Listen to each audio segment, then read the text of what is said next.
Assalamu alaikum, everybody. Very nice to be here today. My name is Munira Syeda, and I'm the Communications Manager for CAIR Los Angeles area. And thank you for being here today. Inshallah, we'll go ahead and get started on my presentation right away. I want to start off by saying that in today's society, it's not possible. We don't, as American Muslims, have an option to not engage with media. We must, and we must fully engage the media in today's society. So with that, I want to start off by talking a little bit about a poll that came out a few years back, and it's the Zogby poll, a very well-known poll. And it actually looked at various religions in America, including Islam, Christianity, Hinduism, Judaism, Islam, and another religion. And of those five religions, Islam actually ranked the least favorable.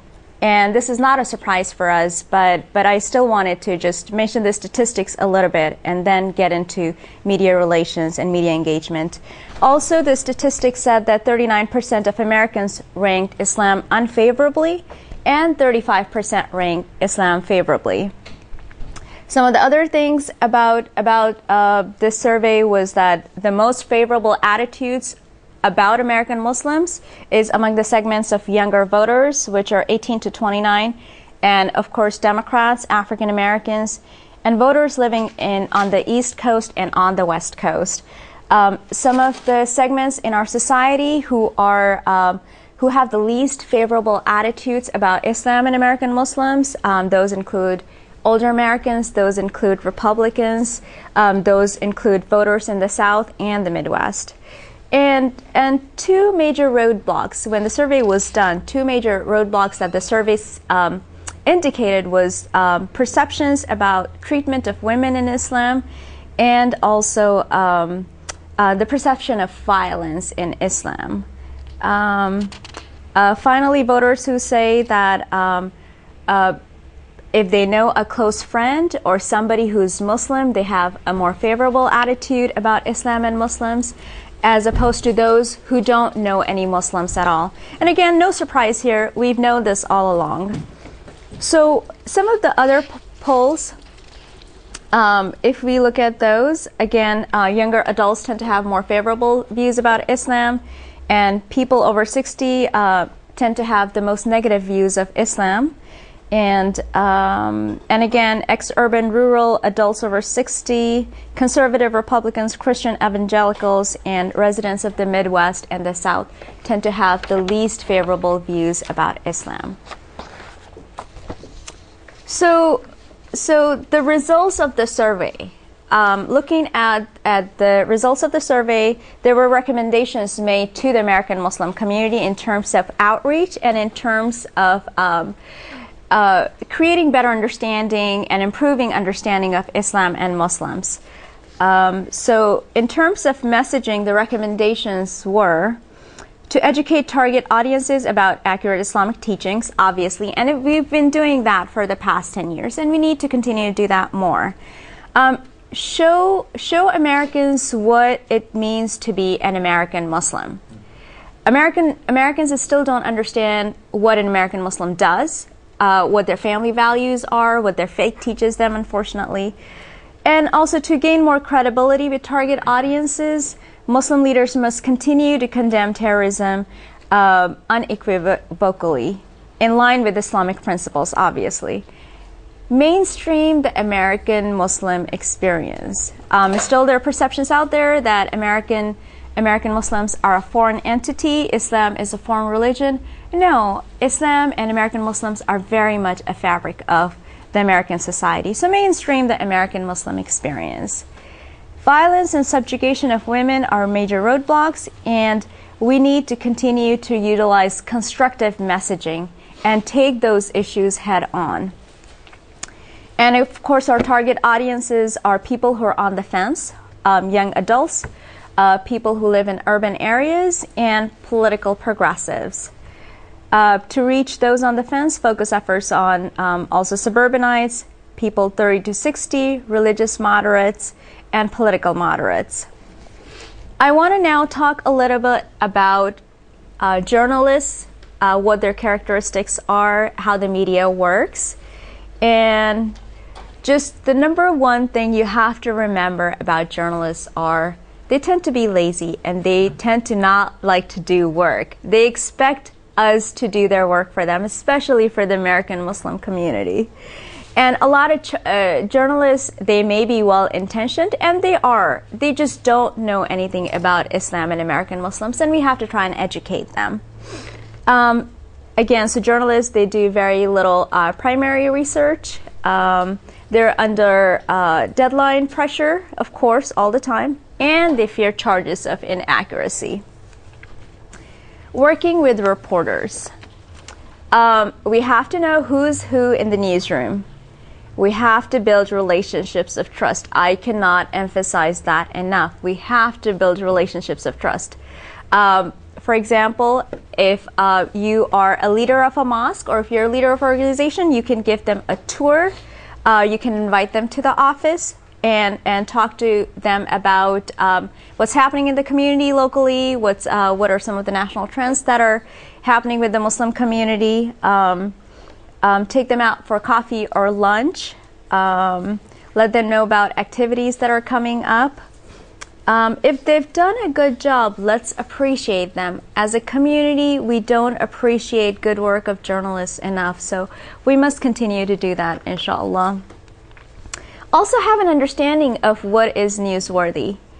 Obviously, we have Jummah every Friday. Not every sermon every Friday is going to be newsworthy. So understand what's newsworthy in the Muslim community. Call at the right time. Don't call reporters when they're on deadline. Mornings and afternoons are the best time. And add value to news release when you call up, after you send your news release, when you call up to follow up with them. Add value to the news release. Provide additional information that may excite them or that may attract them toward covering a particular event or covering a particular topic. Moving on to just some more tips on working with media. Always be truthful and accurate. If you don't know something, just let them know and then say, I'm going to come back and provide that information to you. It happens to me a lot. Okay, it doesn't happen to me a lot, but it does happen to me at times. I don't have information at times, and I tell the journalists, you know what, I don't have that information, but I will call you back and give you that piece of information. Be available to the media at all times. For example, we have office hours, and at times journalists have deadlines after hours, so there should be a way, there should be a designated media spokesperson. It could be the president of the masjid or another board member or a staff member of the masjid or at a Muslim organization. So there should be a designated person to handle media calls at all times. Represent all segments of the community opinion. Include minority perspective, include youth perspectives, include sisters' perspectives when handling media calls and doing media interviews.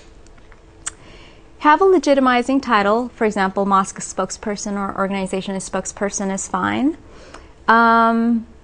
Think about visuals, especially for TV media. Like a setup like this at a mosque would be ideal for TV interviews or news conferences and such.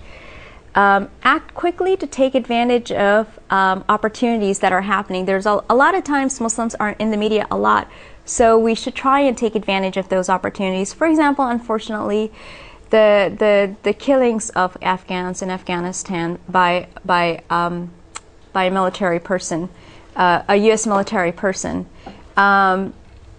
Lately, the NYPD surveillance of American Muslims has been in the news a lot.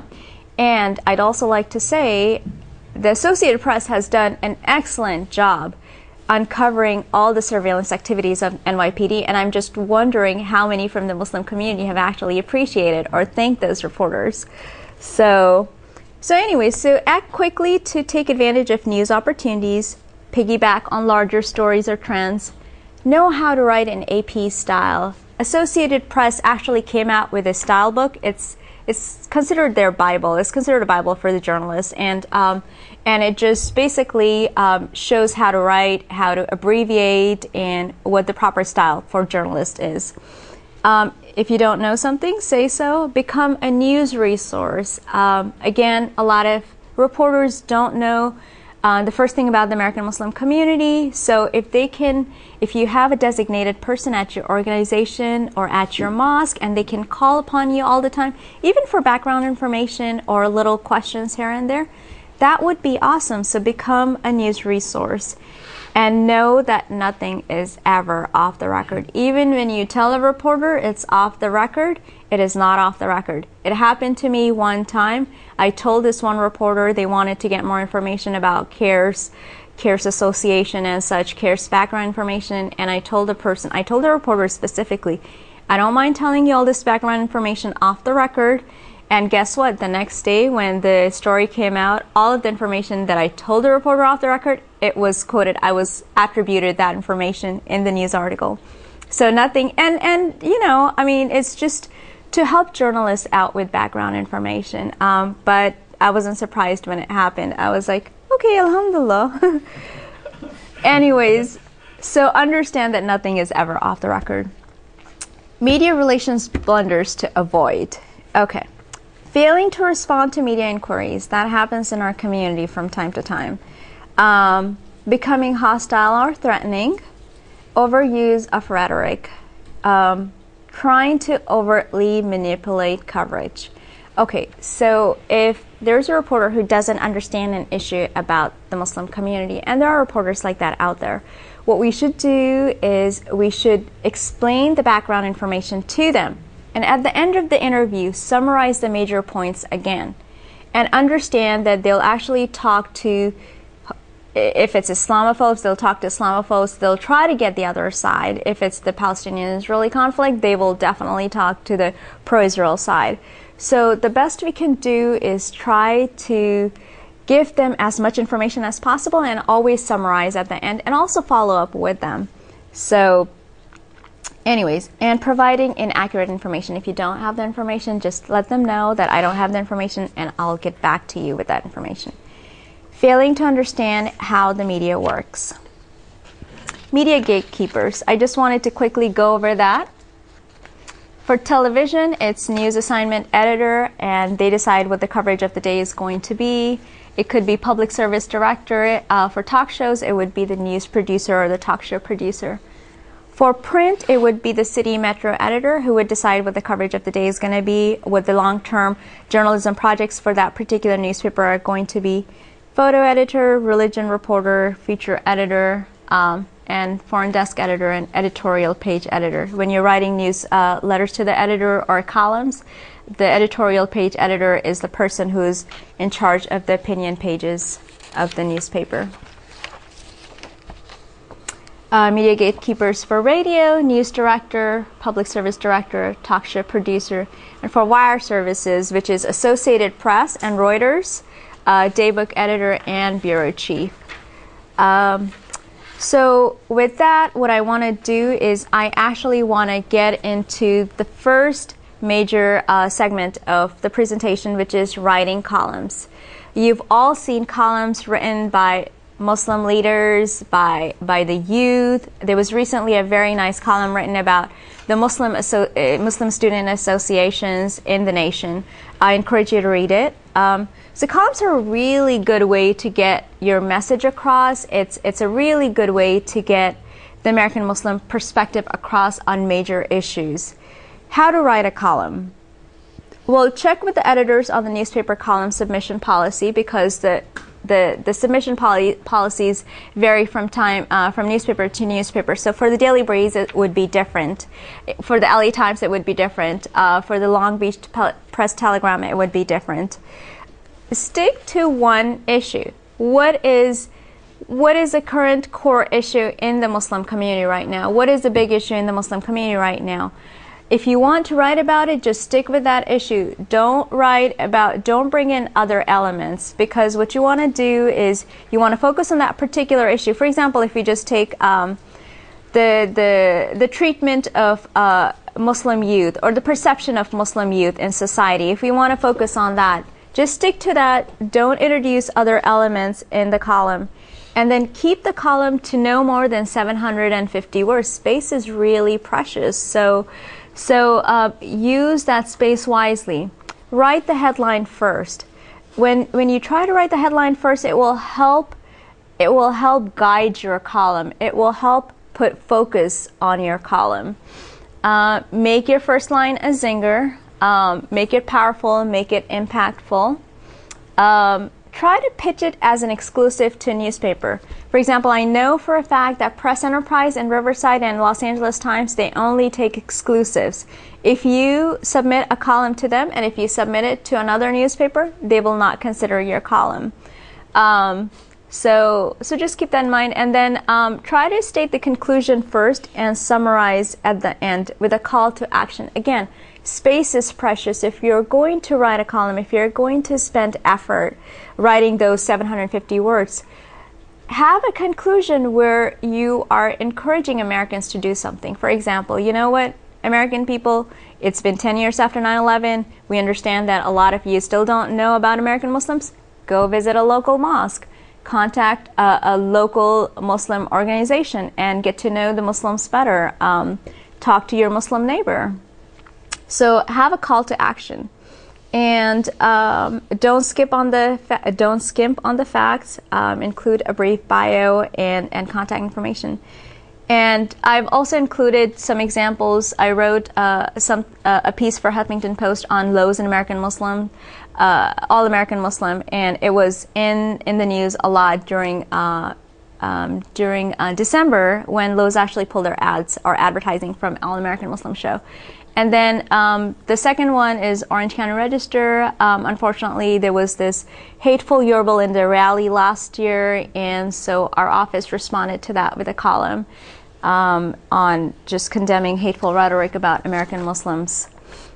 Okay, just some more information to increase your chances. Oh, I'm sorry. Okay, letters to the editor. Again, it's one of the best read sections of the newspaper, and it's a very quick way to anybody can write a letter to the editor. If you've gone to college, if you know English, and I know everybody has, so you should be able to write a letter to the editor. And you can just keep it about 150 words. Okay, it doesn't say that over there. It's on the next slide. But keep it short, keep it to one point. It's just designed to express one idea. There are several ways to respond to coverage in the newspapers, and some of those is one of those is reacting to negative coverage in a news article, reacting to a negative editorial. Sometimes, you know, LA Times and Orange County Register, Daily Breeze, they do write negative editorials about that have to do with the Muslim community, and it's a good idea to respond to them. Providing a different angle on the news of the day, offering a viewpoint from a particular segment of the local community. And don't repeat your opponent's message. Space is precious, so just state your message and don't step into your opponent's frame or message. To increase chances of publication, again, don't keep it more than 250 words. Actually, I think it should be less than 150 words. React quickly. If you read something in the newspaper today, try to react to it today, or maybe at the most the next day. Be authoritative. Speak on behalf of an organization if possible. I encourage American Muslim individuals to write as well. Pick one main thought and try not to go and address other points. Address the letter to the letter's editor, and be passionate or even controversial, but avoid rhetoric and defamation. So staging a news conference. Many members have been exposed to a news conference at one point or another, but I just wanted to actually go over that. What are some effective ways to hold or organize a news conference? Best and worst times to organize a news conference. Mornings and afternoons, and actually evenings are fine. And this is actually keeping the TV news cycle in mind, because they have morning news TV channels, they have morning news, they have afternoon news segments, and then they have nightly news. Worst times are 2 to 6. Send a news release to media gatekeepers and reporters you have worked with, for example. So send the news release to bureau chiefs of the wire services. Send the news release to assignment editors at various TV stations and radio stations. Send the news release to city editors or metro editors at newspapers. Make sure the local wire service editor has been notified. And prepare. So for the news conference, prepare a news kit or a media kit. It should include the organization's head's statement. It should have a copy of the news release, and it should also have relevant background information and fact sheets on a particular issue. So again, more information about organizing an effective news conference. Appoint an articulate, knowledgeable spokesperson who will remain calm and who will be able to think on their feet, and they'll be able to address questions during even tough questions during the Q&A after the news conference is done. Make sure representatives from all major groupings within the community, including sisters and if need be youth, have been invited to take part. Please also invite interfaith leaders to speak at the news conference as well. That was something that was constantly done when the Irvine 11 trial was going on, and even before the Irvine 11 trial started. Decide your talking points. Talking points are really, really important. And prior to starting the news conference, the organization or the mosque should get together and decide on talking points. What is the message that a particular group wants to send to the media? What is that particular message that the group wants to send to the American masses? So decide on that, and understand that there is going to be questions asked. There might be tough questions asked about it during the news conference. So we have to make sure, or our community members have to make sure, that they do not deviate from those talking points. For example, when we filed the FBI lawsuit, last year, there were very tough questions from reporters and journalists. Well, why is it wrong to monitor American Muslims? And we had decided on talking points, and we kept saying, you know what, if American Muslims have not done anything wrong, and if we're monitoring them based on their religion, then that is not right, and that is not constitutional. So going back to organizing a news conference, select a suitable site. Again, if it's a mosque, the prayer halls is a perfect place, or the library is a perfect place to hold a news conference. After the media are all set up, have a particular time for the news conference, and make sure that you start the news conference at that particular time. After the media are set up, there should be a moderator who should introduce all of the speakers, and then each speaker should just give a short statement, 2 to 3 minutes, and that's it. I mean, news conferences are really supposed to be like a half hour. So we don't really have time to give like 10-minute or 15-minute speeches. So keep statements short, no more than 2 to 3 minutes. And then after that, the moderator can handle the question and answer segment. And then I've included an example of actually a video news conference that we posted, and it was in regards to the Irvine 11 verdict. And actually, Brother Shakil Sayed, who's in the audience right now, he also participated in that news conference.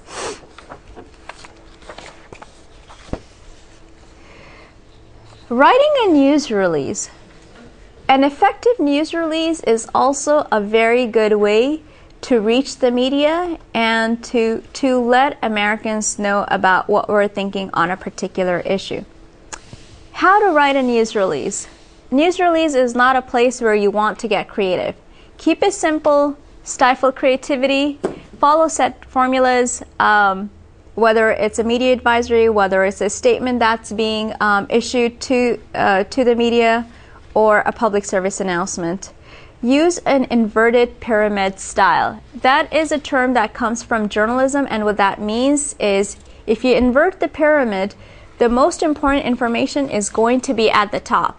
So when the reporters who are already pressed for time and editors who are already pressed for time, when they start reading the news release, they're going to get the most important information at the very top. And as they go down, they're going to get the least important pieces of information. So that's how, so the most important, so for example, unfortunately there is another incident of terrorism plot that's in the news, and a mosque decides to hold a news conference and they write a news release.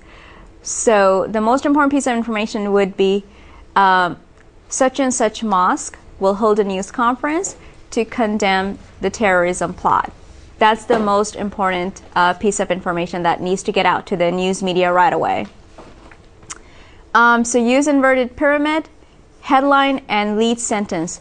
Who, what, where, when. The 5 W's in the field of journalism. Really, really important. Who, what, when, where, and why.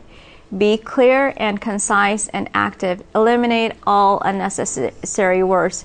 Again, reporters and editors are really busy people. We want to get their attention right away, and we want to tell them that they need to be reading our news release because our news release is really, really important for them to read.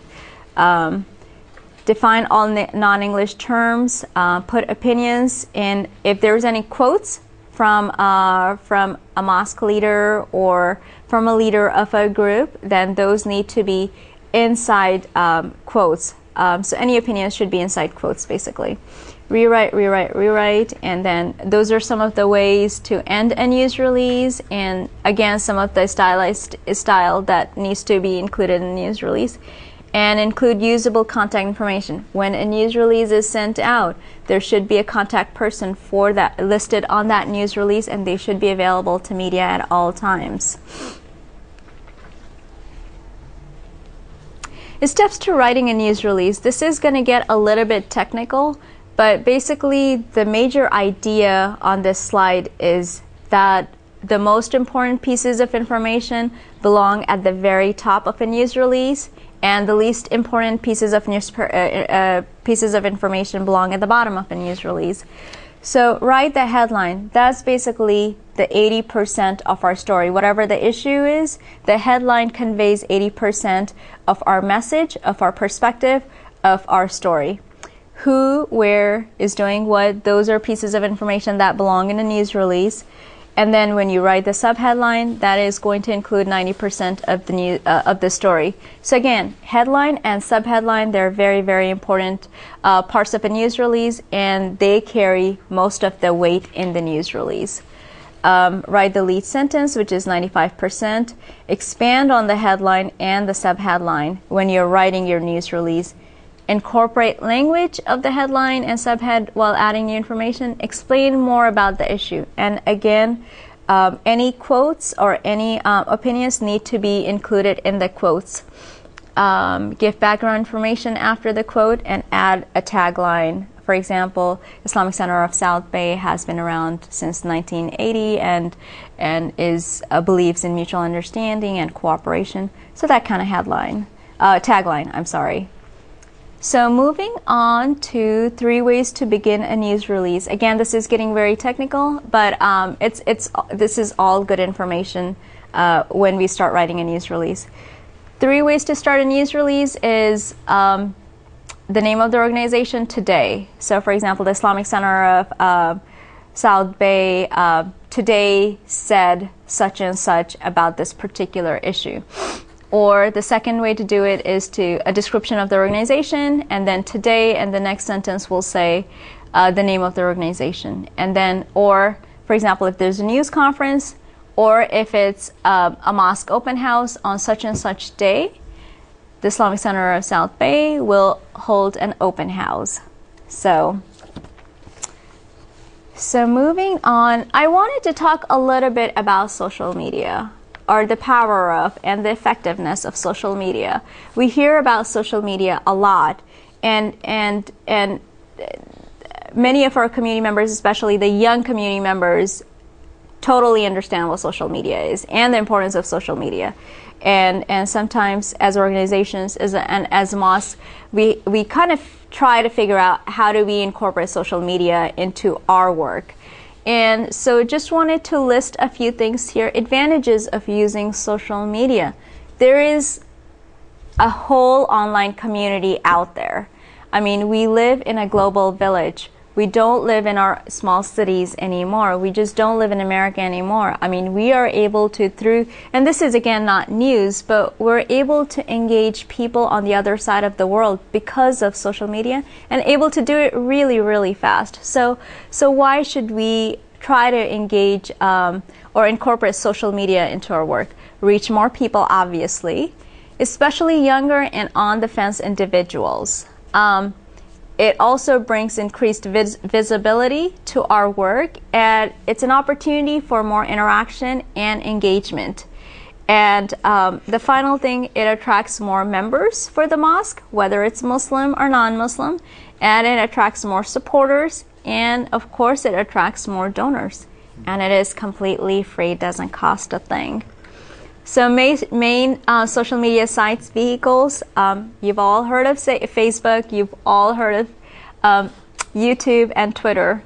So I encourage you to consider different ways to utilize YouTube and Facebook and Twitter. So one of the important things that we're faced with as a community is choosing the right interview.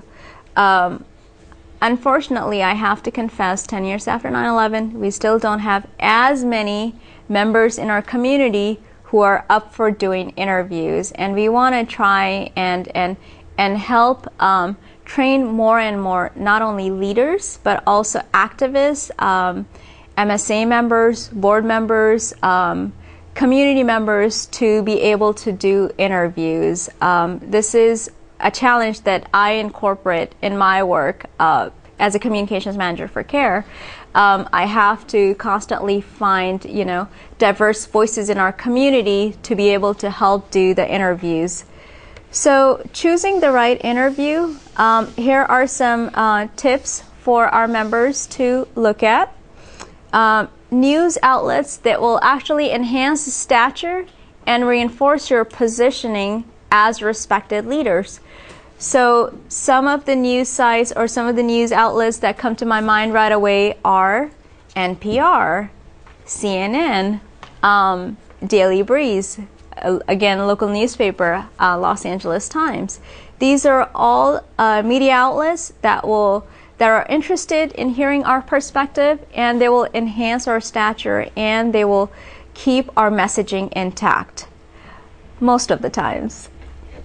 The other thing, format that allows for meaningful and thoughtful discussion. So reading that, one has to ask, talk shows, how effective are they? Or like 2 or 3 minute sound bites or news segments, how effective are they? But just something for us to consider. It's preferred that we have longer formats, not shorter formats, so we can get our point across and we can engage in a meaningful debate and discussion. Outlets that reach our target audiences. Again, our target audiences are younger members, people on the fence, Americans on the East Coast, West Coast, Americans who live in suburban areas. So those are the things to look for when choosing the right interview. What are some things to avoid when we're choosing the right interview? Okay, these are some of the things that we want to avoid. Naturally, we want to avoid news outlets and programs that are going to either mess up our perspective, not portray our perspective accurately, or they're going to diminish stature. So, for example, Bill O'Reilly. Would I recommend going on Bill O'Reilly? No, except for a few or a given number of members in our community. I would not recommend that our community go on Bill O'Reilly, because that is an uphill battle to begin with. Formats that favor quick sound bites over informed discussion. And then outlets that do not reach target audiences. So again, these are suggestions to avoid. These are suggested formats to actually avoid. So the next slide, how to be interviewed. So there are different ways to get interviewed, and seasoned community activists and community leaders, everyone has their own way of getting interviewed. They have their own way of establishing rapport with a journalist or reporter and conducting their own interviews. Excuse me. So rule number 1, you have to write the headline before the interview. What does that mean? What that means is you have to determine what is your message going to be. What are your talking points going to be? What kind of questions do you think the journalist is going to ask? So write down likely questions, determine your talking points, practice with someone. If you have not done an interview before, a mock interview is an excellent way to prepare yourself for an interview. And lastly, if you can't tell a joke, please avoid it. I'm not good at telling jokes, so I try to avoid that. What to remember during an interview. Even though it's a scary process, you're actually in control of the interview. Begin and end with your talking points. You can ask that a question be repeated. If it's a taped interview, and if you don't understand the question, or if you're looking to buy a little bit of time, you can ask them to, just a few seconds, you can ask them to repeat the question. You can also ask them to actually ask another question, and then you can get back to that question later on if you really need to think about it for a couple of minutes. It is a dialogue, not a conversation. And please, when you answer the question, stop talking. Don't continue to talk, because those are sound bites, and sometimes people, when they're on their feet, they kind of lose a little bit of sight of their talking point, and then you might end up with an interview that you may not like.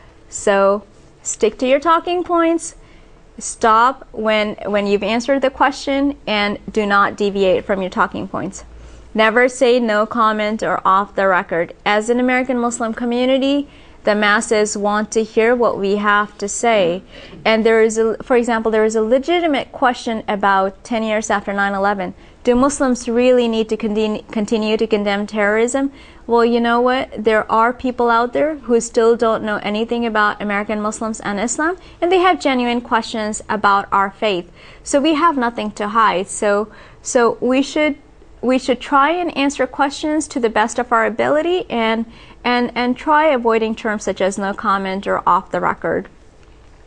Try to smile a little bit. This is one of the criticisms that I've heard, that our community members and leaders still, unfortunately, for one reason or another, portray an image that American Muslims are very serious people, and they don't like to smile, or even though it's part of our sunnah, to smile. But so that's why I'm suggesting that you smile either a little bit before the interview starts, or at the beginning of the interview, or toward the end. So I mean, the idea is having a relaxed expression. When an American who has no contact with the American Muslim community sees a Muslim, a spokesperson on TV, they're able to understand that, okay, this is another American, their faith is different, but they can kind of relate to them when they're watching the interview. So I've also included an interview planning sheet. So pick a subject. Let's, for example, we'll actually talk about the Temecula Mosque a little bit right now. I'm sure you all heard about what the Temecula Mosque had to go through about a year ago. There have been a series of protests and oppositions to mosques around the country, and a year ago Temecula Mosque was actually in the national news for a long time, because the community just outgrew their facilities and they wanted to build a mosque, and all these protesters came out, Islamophobes came out, and they said, no, we don't want a mosque in our neighborhood. So So in such a circumstance, if we were in such a circumstance, this is a really helpful sheet. What would the subject be? The subject in this case would be how to handle opposition and how to show that the Muslim community is a positive and constructive part of the local community. So that would be the subject. What would be the talking points? Think about it for a second. The American Muslim community has been a positive part of the community of the greater Temecula Valley. Why shouldn't they have their own mosque? So think about the talking points and write down talking points. Possible sound bites. I would say don't make it more than 15 or 30 seconds because it's good to try to talk in sound bites, and it's good to be concise and be succinct in our messaging when we're trying to do the interview. And then, of course, personal anecdotes always help.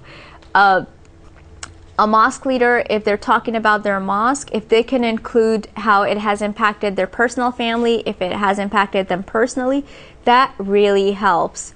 Americans want to hear personal stories. They want to see how the American Muslim community, about their family, they want to know about their family, they want to know about their daily lives. So it's really helpful to include personal anecdotes. Helpful statements and tactics if you are in the middle of an interview and you get a tough question thrown at you, or if you get a question thrown at you that you were not anticipating at all, or if you're immediately put on the defensive. Some of the statements you can use: let's look at this issue from a broader perspective. For example, an excellent question that we continue to ask, or we get confronted with till today: why haven't Muslims condemned terrorism? We know that's not true. Muslim members, Muslim communities, our organizations, our mosques have continued to condemn terrorism over the past 10 years because that's not what our faith is about. We all know that, and we've continued to do that, but we still get that question asked all the time. So an excellent way to answer that question is, you know what, let's step back a little bit and let's look at this issue from a broader perspective. The American Muslim community is a vibrant and diverse part of our country, and our faith promotes human rights, our faith promotes justice, our faith promotes cooperation and mutual understanding. And we get this question, we've been getting this question for the past 10 years, and frankly, we're getting a little tired of answering this question. So, I mean, that's what I would say, but it's just a suggestion. But some of the other statements: there is an equally important concern, or let's not lose sight of the underlying problem. Taking control of an interview. Determine the angle before the interview. At times, I understand it has happened to people before. A reporter will say, oh, I'm just doing a story, and they're kind of vague about a particular issue. But try your best to determine the angle, what the topic is going to be, what the angle of the story is going to be, what kind of story the reporter or the journalist is trying to write. Establish rapport with the interviewer. Many of the reporters, many of the journalists, again, they're just regular people. They're trying to get their assignment done. They're trying to get the story done. They're trying to do a good job. They may not know too much about the Muslim community, so just try to establish rapport with them. That definitely helps with the interview. Provide background information on the issue. They may not know, they might only know one or two things about the issue, so try to provide background information. Try to be helpful. Again, never say no comment, and remember, nothing is off the record. Some tips, and in this case, I guess we'll go over some TV interview tips right now. So when the camera is in your face and the reporter is standing next to the camera, where are you going to look? You're going to look at the reporter. You don't look into the camera when you're doing an interview. Look at the same place throughout. And the reason I mention that is because we don't want to look shifty-eyed.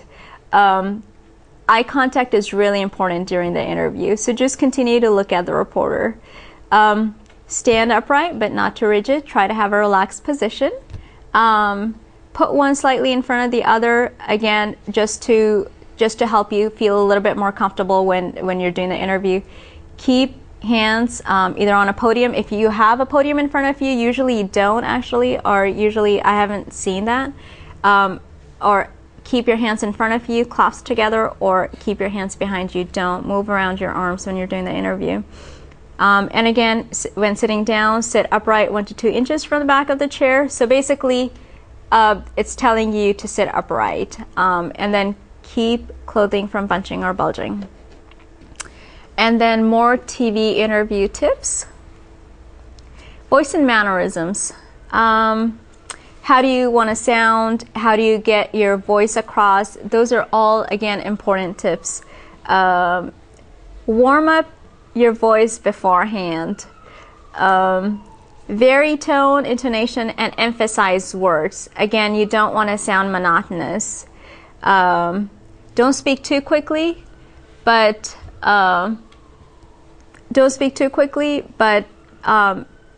and speak confidently and genuinely. If you're being taped, you can again start over and if there are any mistakes made.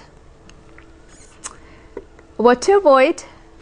Again, no distracting hand gestures, please. And tapping a foot or a pen.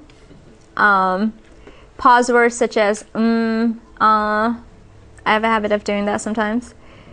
Off-camera remarks. Remember, the camera is on at all times. And the next slide, what to wear for TV interviews. Medium tones, off-white or pastel shirts or dresses. Anti-reflective glasses. Note to men, they will, if it's a TV interview, they'll put makeup on you just so your face doesn't look too shiny, so just let them do it. Don't wear stripes or checks or hats with brims. It really doesn't apply to us, but glasses that turn into sunglasses. And some other tips, pull down back of your coat and unbutton your suit jacket. All right, moving on to more interview tips. Let the technical people do their job. Don't be wishy-washy. Use interviewer's first name to help establish rapport. Never question interviewer's knowledge. I do understand that there are reporters out there who don't understand and they may ask stupid questions, but try and do it in a tactful way. I mean, there is going to be times where we're going to have to correct a journalist or reporter. Do it in a tactful way and do it in a light way. Don't read responses. You can have note cards, but for TV interviews, please do not have note cards. For radio, note cards are okay. Learn to take cues from either the technical people or the producer, and all mics are hot. Remember that. And again, don't look at the camera or the monitor. Look at the journalist when you're doing the TV interview. Radio tips. Make your voice as expressive as possible. Avoid a monotonous voice. Speak at a normal volume. Don't speak too quickly. And stress key points by raising your intensity, but don't raise your voice. Use words to create an image or paint a picture of your story. Use message and fact sheets as needed. Again, it's radio, so it's okay to use note cards. And don't let, very important, don't let a hostile caller anger or fluster you. If you're a person who can easily get flustered, then you should not be doing an interview. You should have somebody else do an interview. A quick note on talk shows, and then we're going to get into crisis communications.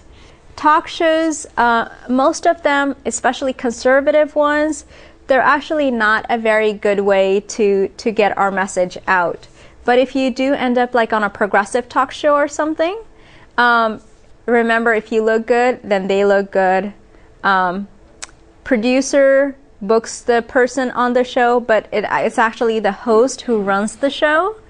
And then when producers call you to set up an appointment or to set up a time to do their interview on the talk show, these are some of the things that they're looking for in a guest.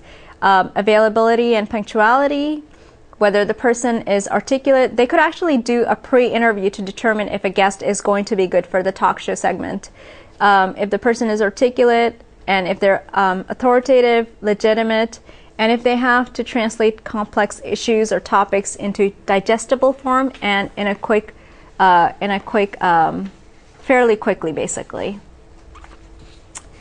My next slide is crisis communications, and I just want to spend just a couple of minutes talking about this because our community, unfortunately, it's unfortunate, but our community tends to get confronted with crises from time to time, and at times just because they're not, engaged with the media at all times, they can either get confused or they may not know what to do. So that's why I wanted to include a slide on crisis communications, and hopefully this will help our community organizations and groups and mosques and our community activists. If there is a crisis involving a situation at your mosque or at your group, just ignoring it will not make it go away. Trust me when I say this, it will stay. If you look at what happened to Lowe's back in December and how they pulled advertising from All American Muslim, they were thinking that they would stay quiet, and they got pretty serious PR damage. They did a lot of serious PR damage in staying silent or trying to sidestep the issue. So again, just to reiterate, ignoring the issue will not make it go away. Quickly get an internal team together. It could be board members, it could be staff and board members, it could be longtime volunteers and supporters, but basically get an internal team together very quickly and decide on a plan of action.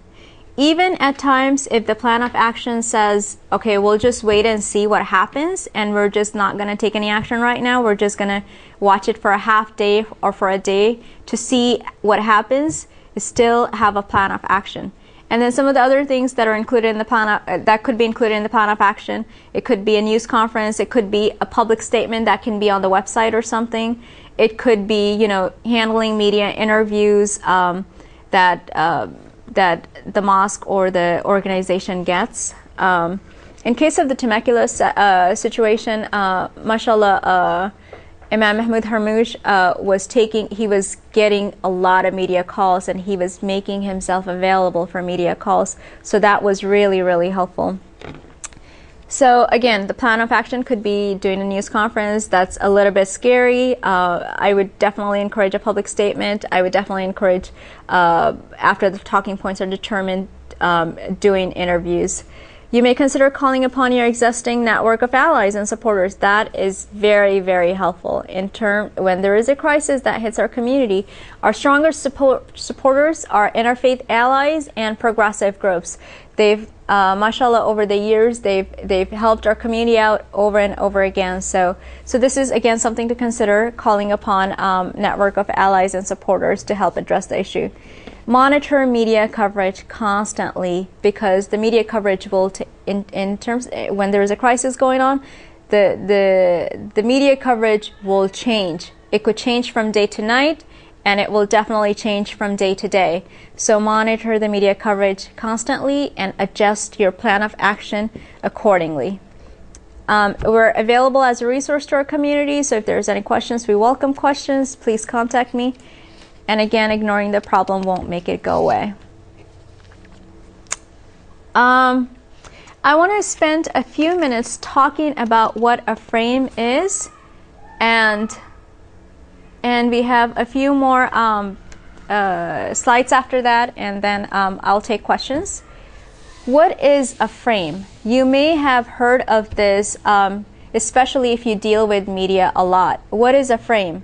The frame answers these questions for your audience. What is the issue really about? Why should I care about the issue? Who are the good guys? Who are the bad guys? Avoid using language of the other side.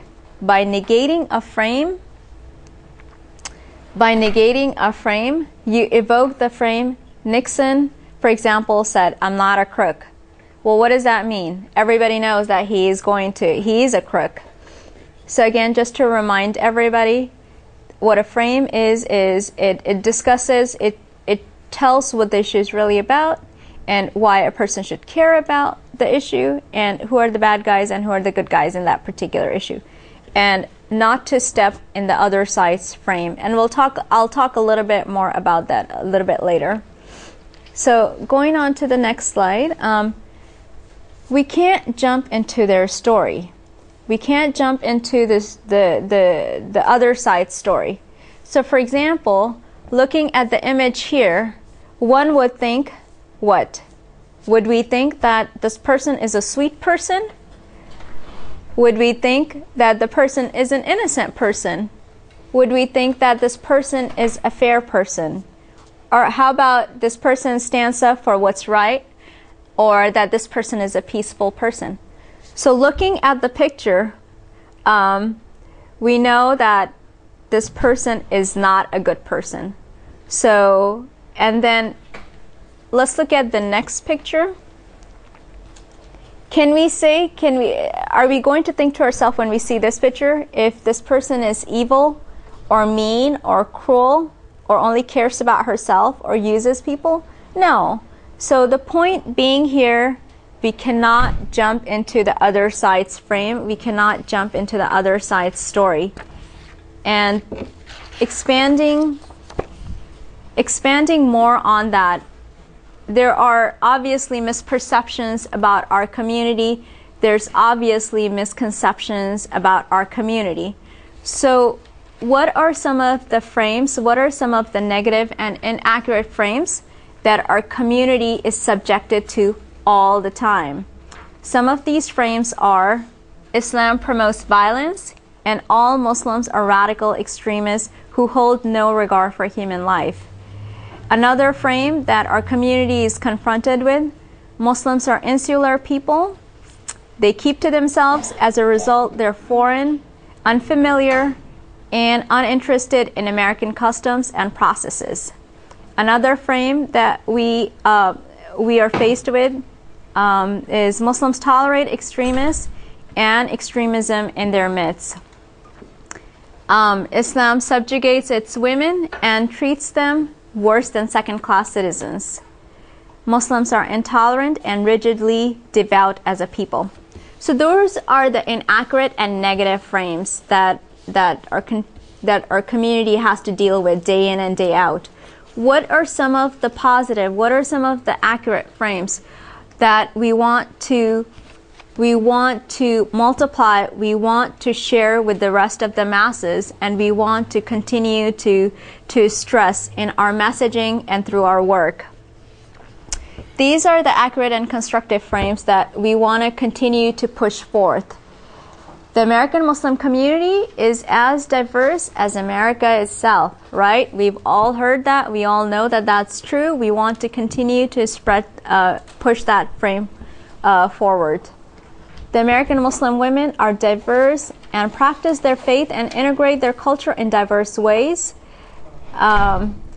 Diverse, educated, and practice their faith and integrate their culture in diverse ways. American Muslims are civically engaged in our local communities. This is a frame which is accurate and it's constructive, and we need to continue pushing that at all times in our messaging.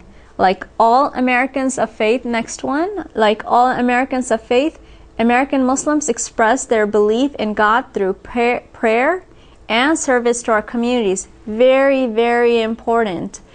Just like the other Abrahamic faiths, our faith is a positive part of our country, and we want to continue to show the society that Islam is a benefit. Islam is a good force in our local communities and in our society as a whole.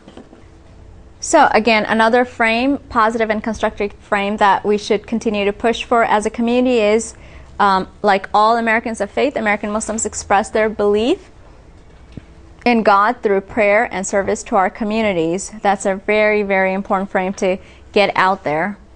American Muslims condemn terrorism in all its forms. Our families came to this country to make a better life for our children. some of us have been standing up for freedom and democracy in America for several generations. So again, it's stressing that American Muslims are a positive part of our local communities and the American society. I wanted to just go ahead and give a few examples of just local coverage of our community. The first one is about Brother Omar Hakim, who is with Ilm Foundation, and he's involved with interfaith work. So there was a positive story about him in LA Weekly. And then another story, positive story, about the Islamic Center of Reseda and their expansion. This was published in LA Daily News. And then finally, another one about Syria, about the ongoing atrocities in Syria, and a local community activist, Samawari, actually put art fair together, and her art fair or art exhibit actually received coverage in the Costa Mesa Daily Pilot. So again, I cannot stress enough our continued engagement and increasing our engagement with the media. We cannot afraid. Okay, let's pick up. I can cut from the. Okay. Let's do the closing. Whatever you're doing now. Okay. Okay. So I cannot stress enough our continued engagement with the media. We cannot afford not to engage with the media. Thank you for attending the presentation.